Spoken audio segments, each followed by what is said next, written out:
주영진의 뉴스브리핑 정치 여담 야담 본격적으로 시작을 해보도록 하겠습니다. 두 분과 함께합니다. 최재성 전 정무수석, 김재현 국민의힘 최고위원 나오셨습니다. 어서 오십시오. 안녕하세요. 두 분 다 오랜만에 뵙습니다. 베이징 동계올림픽 때문에 주영진의 뉴스브리핑이 결방도 하고 말이죠.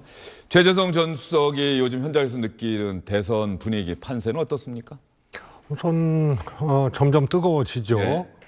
뜨거워지는데 몇 가지 이제 시기적인 이 소재라 그래야 될까요? 네. 이걸로 조금 이재명 후보가 멈칫하고 있는 상황이고, 야권 지지층들은 정권 교체 지수를 필두로 아주 상당한 결집을 하고 있는 그런 상황 같습니다. 예, 최재성 전 수석도 이재명 후보는 어떤 시비와 관련된 사안 이런 것 때문에 좀 멈칫하고 있는 분위기고 야권 지지층은 결집하고 있다 이렇게 얘기해 주셨고, 김재현 최고위원이 느끼시기에는 어떻습니까? 저는 뭐 현장에 많이 다녀보는데요. 네. 아무래도 이제 정권 교체의 열망이 좀 더 고조되면서 지지층뿐만 아니라 중도층에 있거나 좀 정치적으로 무관심층에 있던 분들도 정권 교체 열망을 아주 강하게 표시하고 있어서 점점 윤석열 후보 쪽으로 결집하는 느낌을 강하게 받고 있습니다. 네. 그리고 이제 제가 보기에는요, 이제 이런 상황은 좀 반작용 비슷하게 사실 그동안의 여론조사에 나타나지 않던 이른바 샤이 이재명 층이 좀 있었거든요. 제가 네. 보기에 뭐 우리 흔히 하는 말로 민주당 지지층이면서도 이재명 후보에 대해서는 조금 지지한다고 표현하기를 좀 꺼리는 분들, 그분들이 이제는 또 조금 더 적극적으로 표현을 하고 있어서 결국은 여론조사가 이제 거의 여론조사 결과가 실제 득표율과 거의 비슷해지고 있다는 느낌도 받았습니다. 알겠습니다. 자, 그러면 여론조사 이야기를 하셨으니까 여론조사 소식을 먼저 여러분께 전해드리도록 하겠습니다. 가장 최근에 나온 여론조사입니다. 오늘 오전에 나온 갤럽의 정기 여론조사 결과 여러분께 말씀을 드리도록 하겠습니다. 1,007명을 대상으로 조사했고요. 지난 15일부터 4월 동안 조사한 내용입니다. 표본 오차는 플러스 마이너스 3.1%, 무선 90%, 유선 10%, 전화 면접 조사, 사람이 직접 전화해서 물어봤다는 것이고요. 자세한 설문 내용, 조사 결과는 한국갤럽 홈페이지 중앙선거여론조사심의위원회 홈페이지 참조하시면 되고요. 저희가 다른 여론조사 결과도 전해드릴 텐데 마찬가지로 해당 여론조사기관, 의뢰한 언론기관 그리고 중앙선거여론조사심의위원회 홈페이지 꼭 참조하시라고 미리 말씀을 드리겠습니다. 이재명 후보 34, 지난 조사보다 2%포인트 하락한 결과고요. 윤석열 41, 지난 조사보다 4%포인트 상승했습니다. 심상정 4, 안철수 11, 안철수 후보 지난 조사보다 2%포인트 하락했습니다. 지금까지의 결과를 보면 이재명 후보는 34에서 36 사이를 왔다 갔다 하는데 지난 조사보다 이번엔 하락했고요. 윤석열 후보 붉은색으로 표시가 됐는데 우상향, 계속해서 상승세를 보이고 있다. 이게 추이에도 나오고 있죠. 그리고 안철수 후보도 우하향, 계속해서 하향세를 보이고 있다. 그리고 심상정 후보는 3, 4를 왔다 갔다 하고 있습니다. 세대별 볼까요? 20대는 윤석열 후보 32, 이재명 20, 40대는 이재명 50, 윤석열 28, 40대는 이재명 후보가 계속해서 강세를 보이고 있고요. 50대는 접전입니다. 이재명 46, 윤석열 45, 60대는 윤석열 55, 이재명 26, 70대 이상 윤석열 56, 이재명 25, 60대 이상은 윤석열 후보가 강세를 보이고 있습니다. 지역별로도 보겠습니다. 서울 윤석열 44, 이재명 31. 여론조사 전문가들은 이 서울, 인천, 경기 수도권 여론조사 결과를 상당히 주목하던데요. 서울은 윤석열 후보가 오차 범위 밖에서 앞서고 있고요. 인천과 경기는 똑같이 나왔네요. 36. 충청권 윤석열 41, 이재명 32. 자, 광주, 전라, 호남권 윤석열 후보 측이 공을 들이고 있는데 일단 윤석열 18 그리고 호남권에서 이재명 후보는 68. 대구 경북은 이재명 후보 측이 공을 들이고 있는데 이재명 21, 윤석열 60.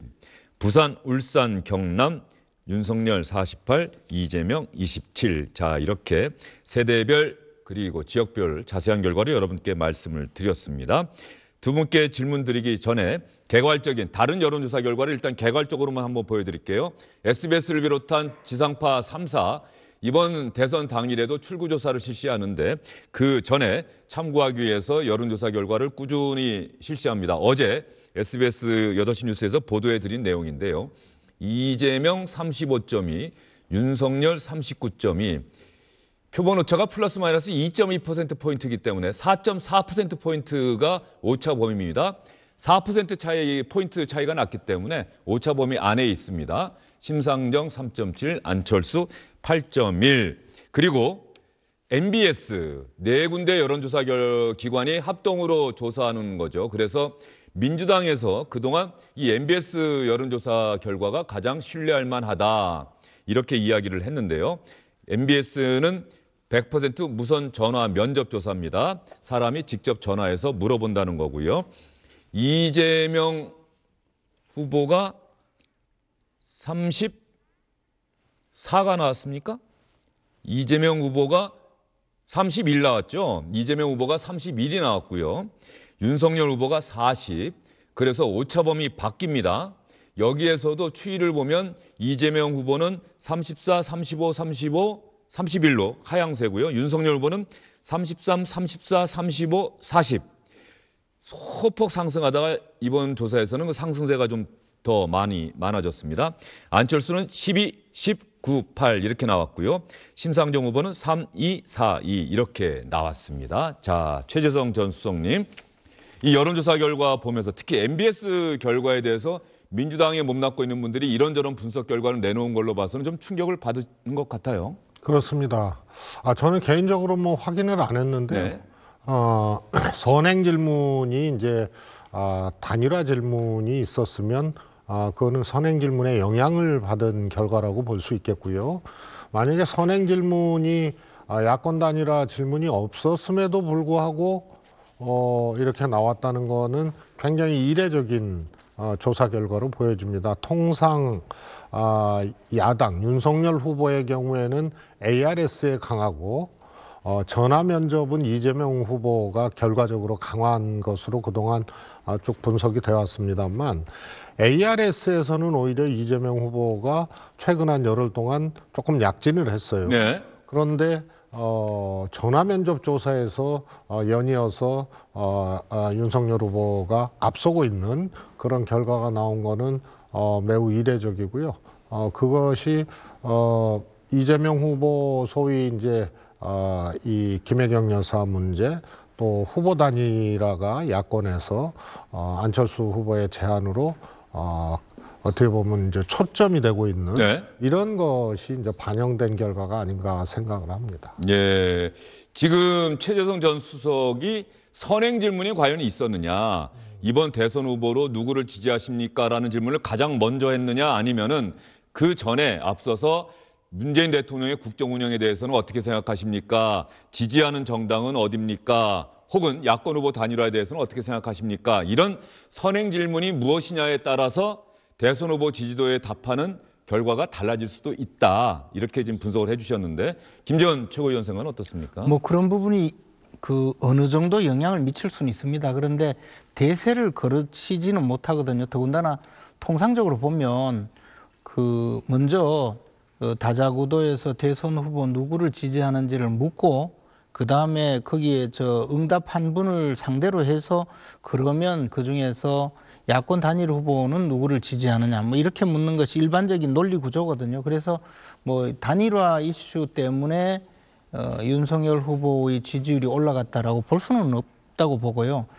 다만 이제 ARS 조사에서 지금까지는 윤석열 후보의 지지율이 많이 높았는데 최근에 이재명 후보의 지지율이 조금 약진했다고 말씀하신 것은 아마 그것이 이른바 샤이 이재명, 그리고 우리가 아무리 그래도 어떻게 이재명을 지지한다고 부끄럽게 직접 말로 이야기할 수 있느냐 이런 분들이 좀 민주당 지지자들 중에는 꽤 있었는데 뭐 ARS니까 편하게 이제 자신의 의견을 노출시킨 것 아닌가 뭐 그런 의미로 본다면 그 충분히 뭐 납득할 수 있는 이야기가 되고요.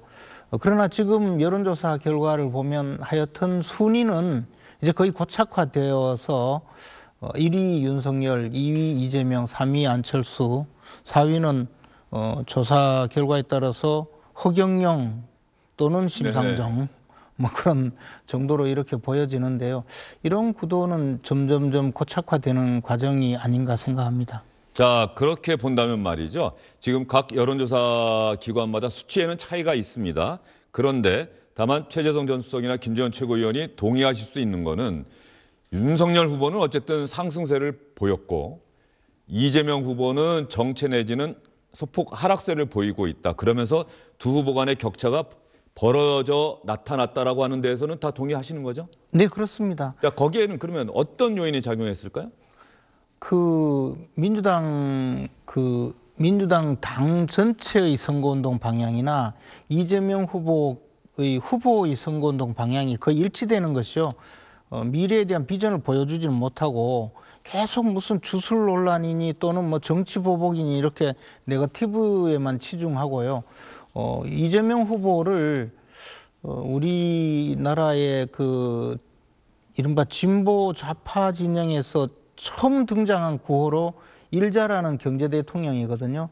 이것이 사실 저는 굉장히 좀 전략이 잘못되었다고 늘 생각하고 있습니다. 이게 2007년 당시 우리 보수 정당인 이명박 후보의 캐치프레이즈였거든요. 바로. 네. 그런데 이제 보수 진영은 사실 뭐 경제 또는 안보 이런 위주로 이제 항상 그 선거 전략을 꾸려가는데 진보 진영에서는 이제 대한민국의 미래를 어떻게 하고 역사 발전, 뭐 도덕성 주로 이렇게 큰 그림을 그렸는데 그게 좀 안 되니까 이재명 후보로는 뭐 도덕성이나 윤리의식 이런 좀 개인적인 자질을 내세우려고 하면 워낙에 이제 흠이 많다고 보니까 궁여지책으로 일 잘하는 경제 대통령이라고 내세웠는데 그거조차 대장동 사건 때문에요. 사실 뭐 경제라고 뭐 업적이 있는 것도 아니고 경제에 대한 식견이 있는 것도 아니니까 결국은 선거운동이 시작되면서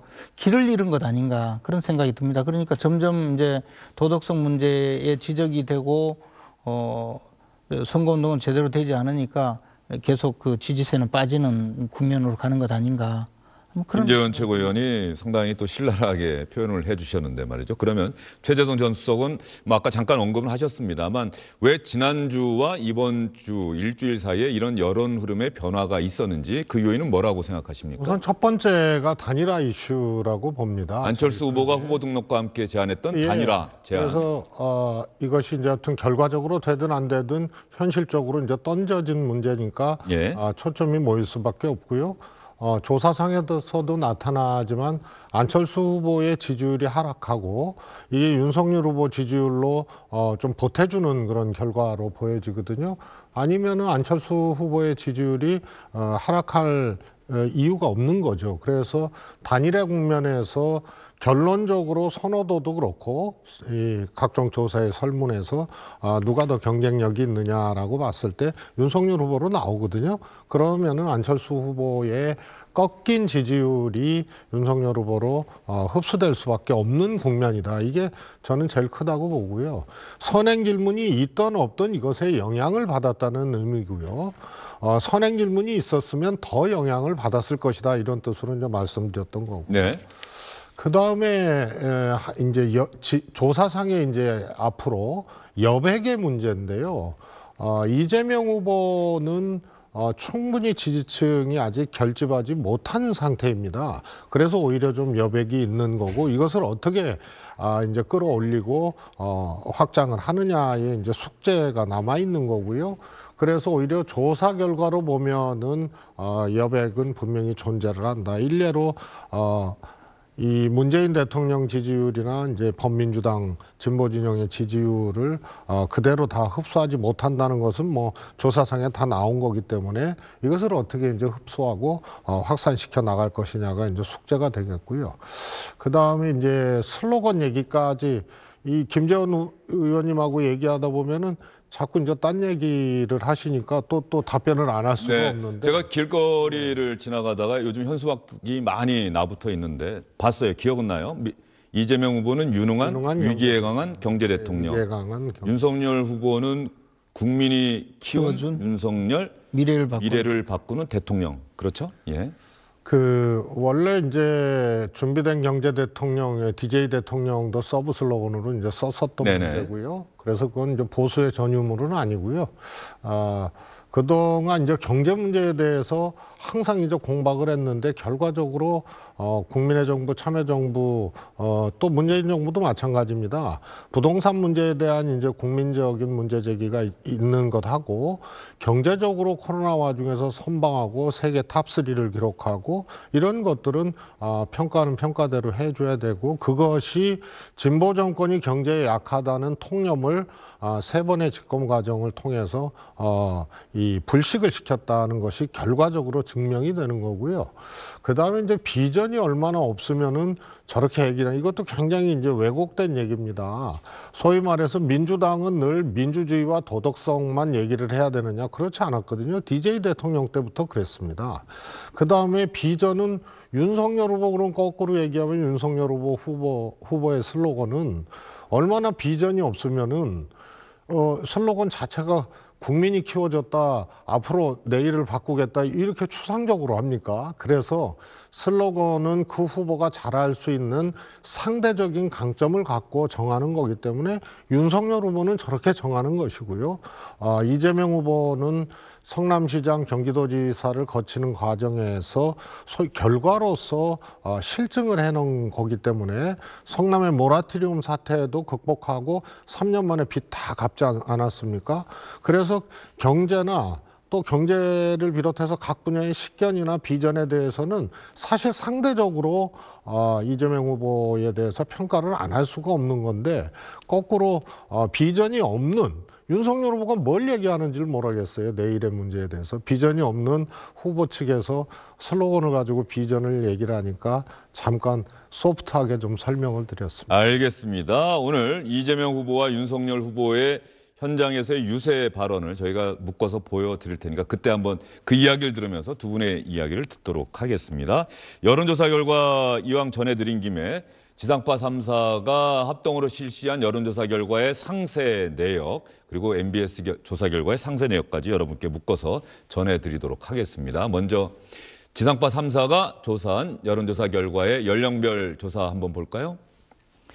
대략 갤럽과 비슷합니다. 20대는 윤석열 후보가 오차범위 밖에서 앞서고 있는 거죠. 그리고 30대는 접전, 40대는 이재명 후보가 강세, 50대는 오차범위 안, 60대 이상은 윤석열 후보가 강세고요. 지역별로 한번 보면은 역시 마찬가지로 호남과 서울은 윤석열 후보, 인천, 경기는 아주 붙어 있고요. 호남에서는 윤석열 13.6, 이재명 65.9, 대구 경북에서는 이재명 19.4, 윤석열 59.7이죠. 예. 당선 가능성도 지상파 3사에서는 합동으로 조사를 했는데 이재명 40, 윤석열 46.3, 오차범위 바뀝니다. 당선 가능성이라고 함은 이번 대통령 선거에서 누가 당선될 걸로 생각하십니까? 라는 질문에 대한 대답이겠죠. 자, 이렇게 나오고 있습니다. 입소스, 코리아 리서치, 한국 리서치가 합동으로 조사한 결과고요. MBS는 아까 전해드린 대로 추이 정도 저희가 전해드렸었죠. 이러한 상황에 대해서 최재성 전 수석이 여러분께 민주당 측에서 생각하는 최재성 전 수석이 생각하는 이런 여론조사 흐름의 변화의 원인 이렇게 이야기를 해줬는데 말이죠. 이재명 후보도 지지자들이 이런 여론조사 결과에 대해서 우려를 나타내자 거기에 직접 답글을 달았다고 합니다. 이재명 후보가 어떤 답글을 달았느냐 하면은 제가 앞으로 더 열심히 해야 하겠지요 라고 이야기를 했다고 합니다. 기대에 미치지 못하는 점에 대해서 성찰하고 노력하겠습니다. 지지율은 파도와 같아서 언제나 출렁이는 것입니다. 라고 이야기를 했고요. 우상호 의원의 이야기도 한번 들어보도록 하겠습니다. 왜 특히 MBS 조사 결과에 대해서 민주당에서는 그동안 가장 신뢰할 만한 조사 결과다 했는데 격차가 상당히 9%포인트 차로 벌어졌거든요. 여기에 대해서 우상호 의원이 어떻게 분석하고 있는지 한번 들어보겠습니다. 오늘 나타난 여론조사상의 변화는 단일화 이슈가 작동했다 이렇게 보고 있습니다. 두 후보의 격차의 본질은 안철수 후보가 단일화를 던진 이후에 단일화 이슈가 지금 국민의 관심사가 되면서 지지율 격차가 벌어졌다 이렇게 보여집니다. 특히 우리 지지층의 응답률이 상대적으로 좀 낮아지고 있는 현상들이 여론조사상에 반영되고 있다. 이 단일화 이슈의 결론이 나오면 다시 여론조사의 수치 흐름에 변화가 올 것으로 저희는 그렇게 예견하고 있습니다. 자, 단일화 이슈가 아무래도 이런 여론조사 흐름에 영향을 준 것 아니냐. 자, 그러면 말이죠. 최재성 전 수석님. 실제로 단일화가 이루어진다고 한다면은 민주당은 이번 대선이 대단히 힘들어질 것이다. 이렇게 예상하고 있는 겁니까? 아니, 단일화 이슈만, 단일화를 제안하기만 했는데도 여론조사에서 이렇게 흐름의 변화가 나타났는데 실제로 그러면 단일화가 이루어진다, 성사된다. 윤석열, 안철수 후보 간에? 이런 거잖아요. 이재명 후보가 지지층이 다 결집한 결과로서 현재의 지지율을 보이고 있으면 단일화 되든 안 되든 무조건 지는 겁니다. 그런데 단일화 이슈라는 것은 그 전국에 가장 핫한 거고 그거에 영향을 받은 것이 소위 안철수 후보 지지율 하락으로 증명이 되는 거거든요. 그런데 상대적으로 이재명 후보가 지지층이 충분히 결집하지 못했다는 것은 조사상 나타나기 때문에요. 이것은 오히려 역작용이 나타날 수도 있습니다. 예를 들어서 지난번에 소위 윤석열 후보의 적폐 수사. 네. 그래서 민주당 청와대에서 직접 보복 예고에 대한 이제 강력한 유감과 반발을 했지 않습니까? 네. 그러면서 이것이 한쪽으로 그 주의 조사는 지지층이 조금 더 결집을 하는 양상을 보였고요. 민주당 지지층 얘기죠. 그런데 그 이후 조사는 오히려 야당 쪽, 정권 교체를 바라는 쪽에 이 지지층들이 더 결집하는 결과가 지금 조사상에 또 반영이 된 거거든요. 그래서 상대적으로 야권 단일화가 저는 계륵 단일화라고 보거든요. 실효적이지는 않고 득표 결과상에 실효적이지는 않고 하면 기분은 좋은데 안 하면은 뭔가 불안한 그런 거기 때문에 계륵 단일화라고 저는 명명을 하는데요. 단일화가 되면은요 그것에 대한 어떤 반작용이 또 있게 마련입니다. 그리고 그것이 구시대적이고 인위적인 것이기 때문에 사실 국민적 평가가 별로 높지는 않거든요. 그래서 기분은 좋으나 결과적으로 크게 반영되지는 않을 것이다. 그리고 반대적으로 이재명 후보 지지층이나 범여권 지지층이 강력하게 더 결집할 가능성도 존재를 하는 거죠. 최재성 전 수석님 말씀 들으면서 너무나 당연한 궁금증이 드네요. 그러면 이재명 후보와 송영길 대표는 왜 그렇게 안철수 후보에게 우리랑 단일화하자고 제안을 하는 거죠? 그 단일화에 대해서는 이렇게 평가절하하고 부정적으로 말씀하시면서 이재명 후보가 안철수 후보에게 제안하는 단일화는 상당한 성격의 차이가 있는 겁니다. 이재명 후보가 단일화 제안을 했다는 것을 공식적으로 부인을 했거든요. 그래서 그것은 구체적인 국무총리를 제안했다 이런 부분에 대해서는 저도 모르는데 그런 내용이 있습니까? 하지만 저도 안철수 후보와 함께 하고 싶다라고 하는 의사 표현은 한 것 아니겠습니까? 그거는 이제 단일화라는 것하고는 조금 다른 거죠. 그래서 이제 후보로서 그렇게 일종의 이제 확장력이나 이런 것을 생각을 하고 제안을 했을 수는 있겠지만은 저는 그 가능성도 불투명하고 그리고 온당치 않은 거라고 생각을 합니다. 그러나 이 과정에서 이런 거 있잖아요. 후보가 그런 이제 선의의 얘기나 좋은 얘기들을 안철수 후보한테 하지 않고 한쪽에서는 이제 단일화나 이런 것에 대해서 오가고 이렇게 되면 왠지 좀 이렇게 경직되고 정치적으로 좀 축약되는 그런 이미지가 있을 수도 있죠. 예. 아마 되면 좋다고 함께하면 좋다고 바라고는 있겠지만 현실적으로 그 가능성을 절실하게 두고 하는 것은 아니다 이렇게 생각이 됩니다. 민주당은 어쨌든 안철수 후보가 끝까지 좀 완주했으면 하는 생각이 저는 사실 지속적으로 얘기를 했는데요. 윤석열 후보하고 단일화 되더라도 안철수 후보와 안철수 후보가 되더라도 이것이 실질적으로 선거에 어떻게 반영이 될 것인가 결과적으로 이 문제에 대해서는 잘 모르겠어요. 왜냐하면 조사상으로도 안철수 후보 지지자들이 그대로 가는 것이 아니고 나뉘어지거든요. 네. 그래서 아마도 국민의힘에서는 그냥 단판 단일화, 커피 단일화, 차 한 잔 단일화, 10분 단일화를 얘기를 하는 게 예. 경선을 하게 되면 여론조사 방식의 경선을 하게 되면 두 가지 우려가 있는 거예요. 하나는 혹시라도 안철수 후보가 이기게 되는 그걸 이제 역선택의 결과에 반영될 것이다라는 걱정을 하는 그런 게 이제 하나 있고요.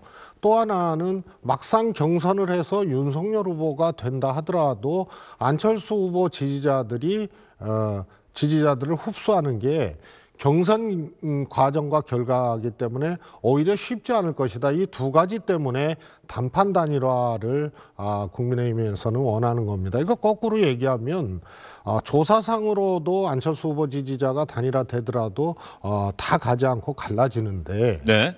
단일화가 실질적으로 됐다 하더라도 그것이 경선 방식이면은 더 안철수 후보 지지자를 흡수하기 어렵다는 거고요. 그래서 제가 계륵 단일화라고 얘기를 합니다. 계륵은 닭갈비를 얘기하시는 그렇습니다. 예. 안 하자니 그렇고 하면 기분은 좋은데 막상 먹을 거는 없는 그런 거죠. 안녕하세요. 주시은입니다. 화면 오른쪽을 눌러 SBS 뉴스 채널을 구독하시고 더 많은 베이징 올림픽 영상과 경기 소식을 함께하세요. 저희 SBS 뉴스를 사랑해 주셔서 고맙습니다.